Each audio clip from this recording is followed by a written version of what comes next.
Hi, it's Paul here from Shinewater Crafts and Shinewater Glass, and today we're going to have a go at making a glass net. So let's get into the studio and get started. So what is a glass net? Well, that's a very interesting question, because I made one in my small microwave kiln, and it's basically strips of glass with square bits of glass in the middle. Now that is too small to be of any use for anything. So we're going to do this in my large kiln and see if we can't make a small tea light holder out of it. As anyone knows, working with microwave kilns, the platform can be quite small. This is our small microwave kiln, and as you can see, it fits perfectly on the fusing platform of the large microwave kiln that I have. So this large microwave kiln is not quite, it's just over 10 centimeters in diameter, but when I put a 10 centimeter form, you can see this is a 10 centimeter stainless steel square. It's just that little bit too big, but you can see there we've got some space. So what we've got to do is come down considerably in size in order to avoid the form touching the sides of the kiln and thus melting, and also in order to keep, the reason we're using a form is to prevent the glass from spreading. I buy my bullseye thin fire pre-cut in 10 centimeter squares, and as you can see there, it just overhangs the corners a little bit. So what we need to do is put one of these down there. I will trim the corners shortly, and then we need to line our form with some thin fire too. So what my local, not so local because they're in Essex, which is a good 100 miles from where I live, but they produce some off-cut strips of thin fire quite cheaply. So I have a bag of those, and that's what we're going to use to line our metal form. You can see here I've got a little dot of glue, and what I will do is I'll stick my finger in that and run it around the outside of the form. I've got a strip of my thin fire paper there ready for the first part of it. So I'll have to put the camera down while I just run that glue around. I do two sides at a time. So I've done that one, that side and that side. Right, now I'm just going to pop my paper in. And then we're going to push that into the corner and straighten it out so that there's no gappage at the bottom. So what you can see here is there's a little bit of gap in the corner there, so we'll need to cut some little pieces and just cover that little gappage up. So there you can see we've got all the corners covered. So now we just leave that to dry for a bit and get on with cutting our glass. It's 3mm thick glass, but 7mm wide strips. So as you can see, I've cut them as long because I did that before I got the form to put them in. So I kind of liked the colour combination of what I did before, but I've also got these, so I'm going to do like a smoked form, which I'll get that cut up, and we'll come back and we'll do the assemblage. So I've cut all my glass now.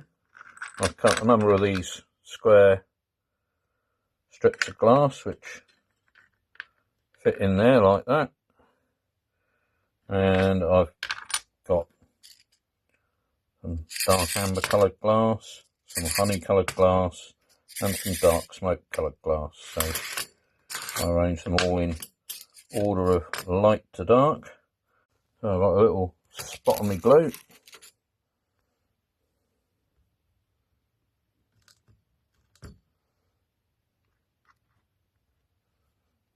and the next one will be that one.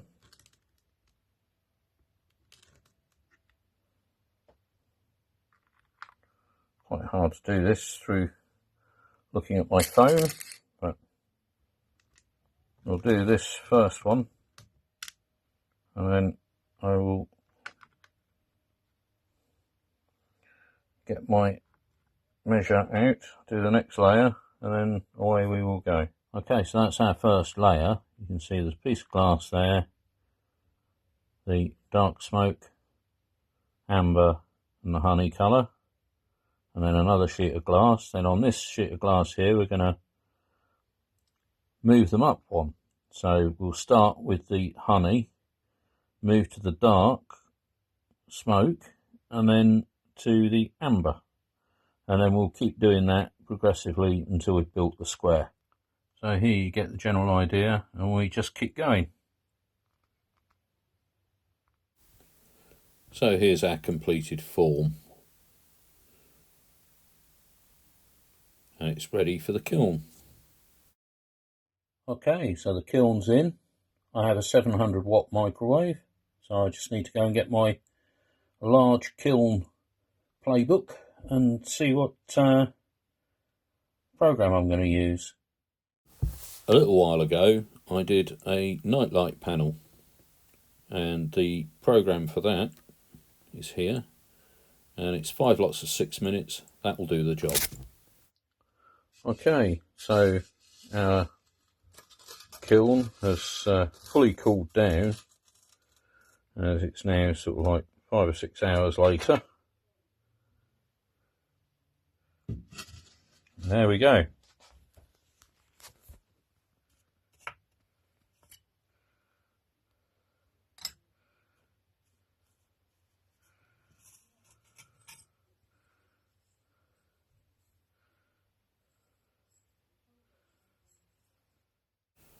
So I think now we're ready to prepare to slump.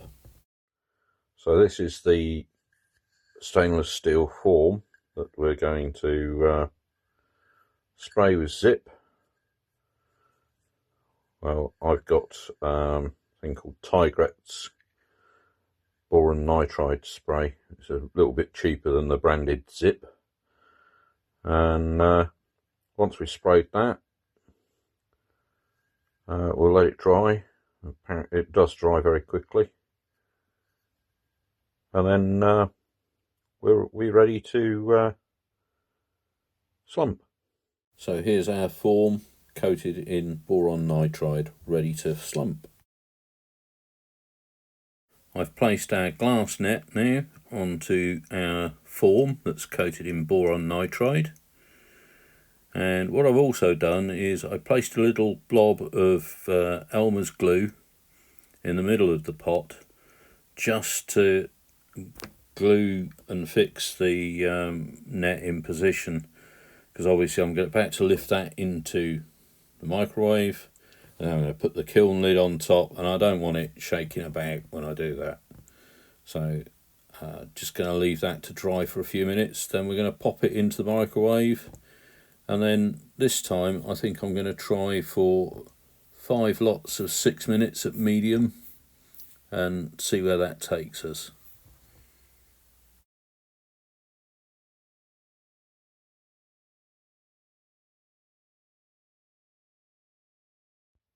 Okay, so we've been annealing for a good couple of hours now with the tile on top. So I think it's probably about time to have a look. And here it is, in all its glory.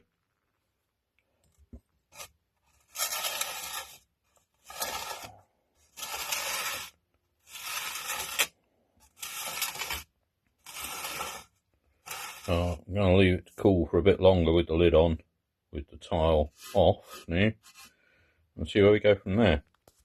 Okay folks, so it's time. It's cool enough for me to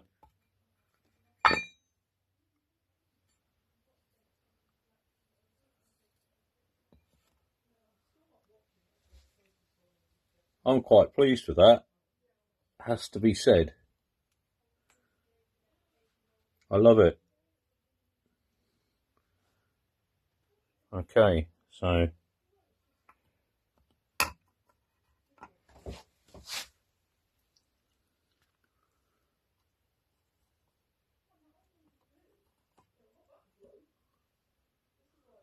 I'm really happy with that.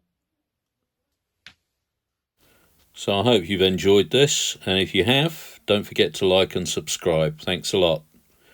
Love from all of us at Shinewater Glass and Shinewater Crafts.